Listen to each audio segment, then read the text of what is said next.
KPRC2 is your vaccine central, happening now. CDC advisors are meeting to decide whether to continue using the Johnson & Johnson COVID vaccine. The agency paused that one-shot dose last week after a handful of reports of rare but serious blood clots. KPRC2 health reporter Haley Hernandez is tracking this for us. She's live in the newsroom with what we can expect here. Haley? Yeah, guys, I just took a pause from that call, and they are discussing whether or not to resume or stop using the Johnson & Johnson vaccine.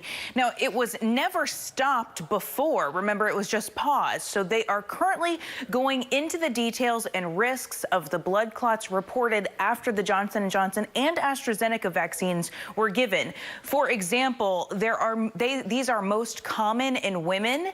They lead to severe headaches and abdominal pain and need to be treated in a hospital.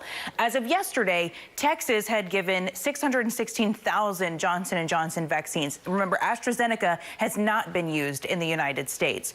And this week, the CDC began investigating a case here in Texas with a woman who was hospitalized with similar side effects as the 6 others who experienced those rare blood clots. Now, as a reminder, we're not just talking about any typical blood clot here. They were considered rare because they were located in the brain and partnered with low platelet count.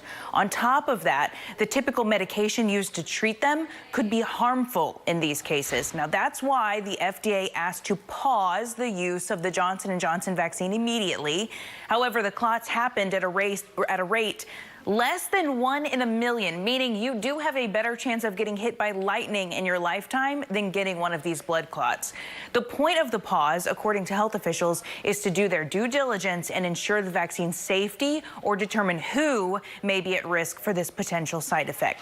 Now, somewhere close to 4 p.m. today, we do expect to have more information and a decision on what will happen to the Johnson & Johnson vaccine. I will keep you updated, guys. Andy and Lisa, back to you. Very valuable insight this morning, Haley. Thanks so much.